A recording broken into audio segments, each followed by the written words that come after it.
എൻ്റെ പേര് അതുല്യ. എൻ്റെ ഫസ്റ്റ് മൂവിയാണ്, ദിസ് മൈ ഡെബ്യൂട്ട് മൂവി. ഞാനിപ്പോൾ പഠിക്കുവാണ്, കൂടെ പ്രൊഫഷണലി ഫുൾ ടൈം മോഡലാണ്. ആൻഡ് ഇതിൽ എക്സ്പീരിയൻസ് ചോദിക്കുകയാണെങ്കിൽ ഫസ്റ്റ് മൂവിയിലുള്ള ഒരു ഫസ്റ്റ് ടെൻഷനൊക്കെ ഉണ്ടായിരുന്നു. പിന്നെ ആഫ്റ്റർ ദാറ്റ് നമ്മുടെ ഡയറക്ടേഴ്സ് വേറെ അടുത്തൊക്കെ നല്ല കമ്പനി ആയപ്പോഴും ദേ ഓൾവേസ് സപ്പോർട്ട്സ്. നമ്മൾക്ക് നല്ല രീതിയിൽ ഒരു എക്സ്പോഷർ തരാനുള്ള ഒരു ഹെൽപ്ഫുൾ ആയിട്ടുള്ളൊരു മൈൻഡ് ഉള്ളതുകൊണ്ടും നമുക്ക് കുറച്ച് അത്യാവശ്യം നല്ല രീതിയിൽ എല്ലാം ചെയ്യാൻ പറ്റുമെന്ന് ഞാൻ വിശ്വസിക്കുന്നു. ഫസ്റ്റ് മൂവി ആയതിൻ്റെ കുറച്ച് തെറ്റൊക്കെ ഉണ്ടാകുമായിരിക്കാം, പക്ഷേ ഇറ്റ് വാസ് ഫൈൻ. എൻ്റെ പേര് സച്ചിൻ പാലപ്പറമ്പിൽ, കോഴിക്കോട്ടുകാരനാണ്. എൻ്റെ രണ്ടാമത്തെ മൂവിയാണ്. ഏകദേശം ഒരേ ടൈമിൽ ഞാൻ 2 സിനിമ ചെയ്തിട്ടുണ്ട്. ആദ്യം ചെയ്ത തമിഴ് മലയാളം മൂവിയാണ് ജസ്റ്റിസ് ഫോർ ചെയ്യുന്നത്. അടുത്ത മാസം ഏകദേശം റിലീസ് ആയിരിക്കും.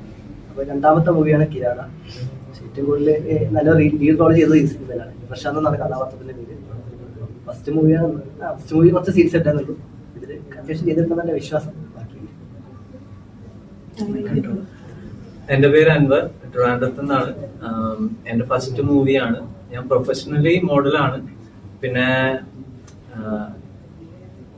ഇതിന്റെ എക്സ്പീരിയൻസ് എന്ന് പറയുമ്പോൾ അത്യാവശ്യം നല്ല എക്സ്പീരിയൻസ് ആയിരുന്നു. പുതിയ മൂവി ആയതുകൊണ്ട് തന്നെ അത്യാവശ്യം സ്ട്രഗിളും കാര്യങ്ങളൊക്കെ ഉണ്ടായിരുന്നു.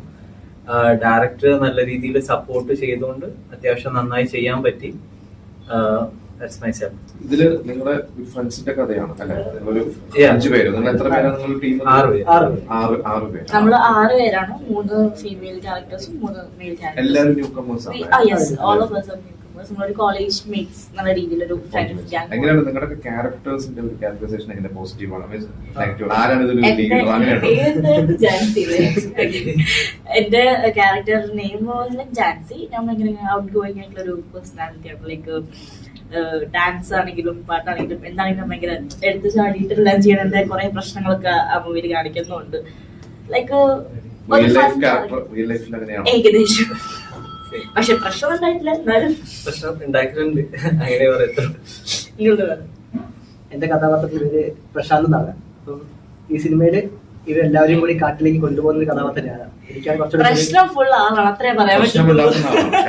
കഥാപാത്രം പാവമാണ്, പക്ഷെ എനിക്ക് കുറച്ച് മിസ്റ്റീരിയസ് കാര്യങ്ങളൊക്കെ ഇൻട്രസ്റ്റ് താല്പര്യം കൂടുതലാണ്. അപ്പൊ അങ്ങനെ അതിന്റെ ബേസ് ചെയ്തിട്ട് എല്ലാവരും കൂടി കൂട്ടി കാട്ടിലേക്ക് പോകുന്നത് കുഴപ്പത്തിലേക്ക് എത്തിക്കുന്ന, അതങ്ങനെ വേണമെങ്കിൽ പറയാം. അറിഞ്ഞോണ്ടല്ലെങ്കിലും എല്ലാവരും കൂടി കാട്ടിലേക്ക് ട്രിപ്പ് കൊണ്ടുപോകുന്നത് ഞാനാണ്. എന്റെ ക്യാരക്ടറിന്റെ നെയിം ഷാൻ എന്നാണ്. ഞാനും ജിൻസിയും ജാൻസിയും ഒരു കപ്പിൾ. അപ്പൊ രണ്ടുപേരും ഏകദേശം സെയിം ക്യാരക്ടറാണ്, സെയിം വൈബാണ്. ഇവള് ചെന്ന് ചാടുന്ന പ്രശ്നങ്ങൾക്കൊക്കെ ഞാനാണ് അത് ഏറ്റുപിടിച്ചിട്ട് അത്യാവശ്യം സോൾവും കാര്യങ്ങളൊക്കെ.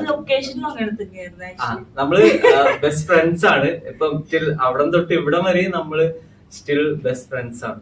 ഷൂട്ടൊക്കെ എവിടെയായിരുന്നു? എത്ര ദിവസം കണ്ടിന്യൂസ് ഷൂട്ട്സ് ആയിരുന്നു? കണ്ടിന്യൂസ് ഒരു 2 months നമുക്ക് ഷൂട്ട് ഉണ്ടായിരുന്നു. കോന്നിയിൽ തന്നെ ആയിരുന്നു, നമ്മുടെ ഡയറക്ടറിന്റെ വീട്ടിൽ തന്നെ ആയിരുന്നു. അത്യാവശ്യം അടിപൊളി എക്സ്പീരിയൻസ് ആയിരുന്നു. ഇപ്പൊ ഒരു മിനി ബിഗ് ബോസ് എന്നുള്ള രീതിയിൽ, കാരണം ഒരുപാട് ഒരു വീട്ടിൽ തന്നെയായിരുന്നു എല്ലാവരും താമസം. മൊത്തം കാസ്റ്റ് മാത്രമല്ല, ക്രൂ എല്ലാവരും ഫുഡ് ഉണ്ടാക്കുക, ഒരുമിച്ച് എല്ലാ പരിപാടിയും ഒരുമിച്ചായിരുന്നു. ഫുഡ് മാത്രമല്ല, ഫൈറ്റും അത്യാവശ്യം നല്ല രീതിയിൽ എൻജോയ് ചെയ്യാൻ പറ്റി. ഭയങ്കര അടിപൊളി എക്സ്പീരിയൻസും ആയിരുന്നു. ഐ തിങ്ക് 2 ഷെഡ്യൂളായിട്ട് നമ്മൾ ചെയ്തിട്ടുണ്ടായിരുന്നു, കാരണം നല്ല മഴയുള്ളൊരു ടൈമായിരുന്നു. ഇപ്പൊ ഫസ്റ്റ് ഷെഡ്യൂളിൽ നമ്മൾ ഡയറക്ടറിന്റെ വീട്ടിൽ തന്നെയാണ്. അവിടെ കുറച്ച് റൂംസിലൊക്കെ നമ്മളെല്ലാവരും കൂടെ സെറ്റിൽ ആയിരുന്നു. പിന്നെ ഷൂട്ട് സ്റ്റാർട്ട് ചെയ്തു, പിന്നെ കുറച്ച് മഴയുടെ ഇഷ്യൂ ഒക്കെ ആയി. പിന്നെ നമ്മൾ വീണ്ടും നെക്സ്റ്റ് സെക്കൻഡ് ഷെഡ്യൂളിലാണ് ഫുൾ കോന്നിയിൽ തന്നെയാണ് ചെയ്തിട്ടുണ്ടായിരുന്നത്. മലേന്റെ മുകളിലൊക്കെ ആയിരുന്നു. നിങ്ങൾക്ക് എന്തെങ്കിലും ഒരു ഇതുപോലെ ഒരു ക്യാമ്പ് പോലെ നിങ്ങൾ എല്ലാവരും പുതിയ ആൾക്കാരാണ്. അപ്പൊ നിങ്ങളൊന്ന് ക്യാരക്ടറിലേക്ക് കിടക്കാൻ വേണ്ടി നിങ്ങൾ എന്തെങ്കിലും ഒരു ക്യാമ്പ് പോലെ? ഇറ്റ് വാസ് ആക്ച്വലി നമുക്ക് ഷൂട്ട് സ്റ്റാർട്ട് ചെയ്യുന്നതിന് മുമ്പ് തന്നെ ഡാൻസിന്റെ സംഭവങ്ങളുണ്ട്. ലൈക്ക് ഈ മൂവിയില് സോങ്ങിന് ഡാൻസ് പ്രാക്ടീസ് സംഭവം ഉണ്ടായിരുന്നു. അപ്പൊ ആ ഒരു ഇത് ഉണ്ടായത് കൊണ്ട് നമ്മളെല്ലാവരും അങ്ങോട്ട് കണക്ട് ചെയ്യാനും പറ്റി. നമ്മളുടെ ആക്ച്വൽ ക്യാരക്ടർ സത്യം പറഞ്ഞു കഴിഞ്ഞാൽ ഇതിന്റെ കാസ്റ്റിംഗ് ചെയ്തത് ജിറ്റ ചേച്ചിയാണ്. ലൈക്ക് റോഷൻ എന്ന് പറഞ്ഞ നമ്മുടെ ഡയറക്ടറിന്റെ വൈഫാണ്. സോ നമ്മളോട് സംസാരിച്ച് നമ്മളടുത്ത് കമ്പനി അടിച്ചിട്ട്, നമ്മളെല്ലാവരും മോഡലിംഗിനും വന്ന ആൾക്കാരാണല്ലോ. അപ്പൊ നമ്മളുടെ ആക്ച്വൽ ക്യാരക്ടർ തന്നെയാണ് ഇവർ എഴുതി വെച്ചിട്ടുള്ളത്. അവരുടെ ആ എഴുതിയ ക്യാരക്ടറിൽ നമ്മള് സ്യൂട്ടായിട്ടാണ് നമ്മളെടുത്തിട്ട് പോയത്. അതുകൊണ്ട് നമുക്കിങ്ങനെ ഭയങ്കര ഓക്വേർഡ്നെസ്സോ മൂവിയിൽ അഭിനയിക്കുമ്പോൾ ഇഷ്യൂസ് ഒന്നും ഉണ്ടായിരുന്നില്ല. ബിക്കോസ് അതിലെന്താ ഇരിക്കണ അതിനായിരുന്നു ഞാൻ. ആ ഒരു ഇതുള്ളത് കൊണ്ട് നമുക്ക് കുറച്ചുകൂടെ കംഫർട്ടബിൾ ആയിരുന്നു. പിന്നെ നമ്മള് ഫ്രണ്ട്സ് ആയിട്ട് പഴകി വന്ന സമയത്ത് നമുക്ക് പിന്നെയും കുറച്ചുകൂടെ കംഫർട്ടബിൾ ആയി. പിന്നെ ആക്ടിങ് അത് കഴിഞ്ഞിട്ടായിരുന്നു ഉണ്ടായിരുന്നത്, നമ്മുടെ പ്രാക്ടീസും ഇതൊക്കെ കഴിഞ്ഞിട്ടായിരുന്നു ആക്ടിങ് സ്റ്റാർട്ട് ചെയ്തത്. അങ്ങനെ നമ്മളെല്ലാവരും അങ്ങോട്ട് മനസ്സിലാക്കി പിന്നെയാണ് സ്റ്റാർട്ട് ചെയ്തുകൊണ്ട് നമുക്ക് വലിയ പ്രശ്നമൊന്നും ഉണ്ടായിരുന്നില്ല. ഈ ക്യാരക്ടറിനെയും മാത്രം ഒരു ഇതാകാനുള്ളത് അല്ലാണ്ട് വേറെ ഒന്നും ഉണ്ടായിരുന്നില്ല. ആക്ച്വലി ജിറ്റെ പേഴ്സണലി അറിയായിരുന്നു, കാരണം ഈ ക്യാരക്ടർ വന്നപ്പോഴേ ജിറ്റ എന്നെയാണ് ആദ്യം വിളിക്കുന്നത്. എടാ ഇങ്ങനെ ഒരു ക്യാരക്ടർ ഉണ്ട്, എക്സാക്ട് നിന്റെ ക്യാരക്ടർ തന്നെയാണ്, നീ ഒന്നും ചെയ്യണ്ട, അതിൽ ജസ്റ്റ് ഒന്ന് ആ ഡയലോഗ് മാത്രം പറഞ്ഞാൽ മതി എന്നാ പറഞ്ഞത്. സോ ഇതില് വന്നപ്പോ തന്നെയാണ് എനിക്ക് മനസ്സിലാവുന്നത് ഇത് എക്സാക്ട് എന്റെ ആ ഒരു ക്യാരക്ടർ തന്നെയാണ്.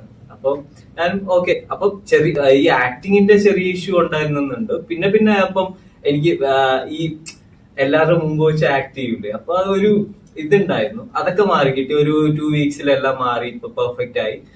അതിന് ഇതൊക്കെ ഇത് തന്നെയാണ് എക്സ്പീരിയൻസ്. ഞാൻ പേഴ്സണലി സൈലന്റ് ആണ്, എന്റെ കഥാപാത്രം അങ്ങനെ തന്നെയാണ്.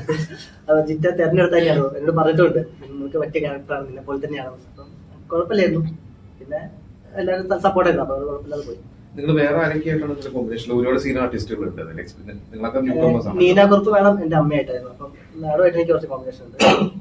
പിന്നെ അരിസ്റ്റോട്ടിൽ, സുരേഷ് സർ, നമ്മള് എല്ലാവരും കൂടെ പാട്ടും ഡാൻസ് ഒക്കെ പാട്ടുണ്ടായിരുന്നു. അപ്പൊ അവരായിട്ടുള്ളതുണ്ട്. പിന്നെ രജിത് കുമാർ സാർ ആയിട്ടുള്ളതുണ്ട്. പിന്നെ വൈകാറോസ്. അപ്പൊ അവർക്ക് കൂടെ അഭിനയിക്കുമ്പോൾ നിങ്ങൾക്ക് എന്തെങ്കിലും സ്റ്റാർട്ടിംഗ് ട്രബിൾ ഉണ്ടായിരുന്നോ? അത് ആർട്ടിസ്റ്റുകൾ വന്നത് കുറച്ച് കഴിഞ്ഞിട്ടായിരുന്നു. അപ്പൊ നമ്മള് ട്രാക്കിലെത്തിയപ്പോ നമ്മളെ അവരെ കുറച്ച് ശല്യം ചെയ്തിട്ടുണ്ടായിരുന്നു. ലൈക്ക് സംസാരിച്ച് അങ്ങനെ കമ്പനി അടിച്ചു. അല്ലാണ്ട് നമുക്ക് ഭയങ്കര സപ്പോർട്ടീവ് ആയിരുന്നു. ഭയങ്കര സപ്പോർട്ടീവ് ആയിരുന്നു. നമ്മള് ന്യൂ കമേഴ്സ് ആണെങ്കിൽ അവർക്ക് അഹങ്കാരം അല്ലെങ്കിൽ ഇവരെന്തിങ്ങനെ, നമ്മളിപ്പോ 2-3 ടേക്ക് എക്സ്ട്രാ എടുക്കുമ്പോഴും അവരങ്ങനെ ഇതൊന്നും ശരിയാകത്തില്ല, അങ്ങനത്തെ ഒരു ജാടയോ ആ സംഭവം ഒന്നും ഉണ്ടായിരുന്നില്ല. നമ്മള് കുറച്ചുകൂടെ ഇപ്പൊ ഓക്കെ ആവും, കുഴപ്പമില്ല, നടക്കട്ടെ, ഇതൊക്കെ നോർമൽ ആണെന്നുള്ള രീതിയിൽ നമ്മളെ പറഞ്ഞ് മനസ്സിലാക്കി കുറച്ചും കൂടെ കൂടുതൽ സപ്പോർട്ടീവ് ആയിട്ട് ഫീൽ ചെയ്തത്. നമുക്ക് വേറെ ഇഷ്യൂസ് ഒന്നും ഉണ്ടായിരുന്നില്ല, പേടി ഉണ്ടായിരുന്നില്ല. ജനുവരി 23-നാണ് നിങ്ങൾ എല്ലാവരുടെയും എന്താ പറയാ അടുത്തൊരു സ്റ്റെപ്പിലോട്ട് കിടക്കാൻ പോവാണ്. അടുത്ത സ്റ്റെപ്പിനെ പറ്റി പറയുമ്പോ എന്റെ കല്യാണമാണ് ഇതിന്റെ കല്യാണത്തിന്റെ തലേന്നാണ് സിനിമന്റെ റിലീസ്. എനിക്ക് കുറച്ചുകൂടെ സ്പെഷ്യലാണ്. കല്യാണം കഴിഞ്ഞിട്ട് സിനിമയ്ക്ക് പോവാം. ഫസ്റ്റ് സിനിമ എന്റെ സിനിമ എനിക്ക് പോയി കാണാം. വളരെ അപൂർവം.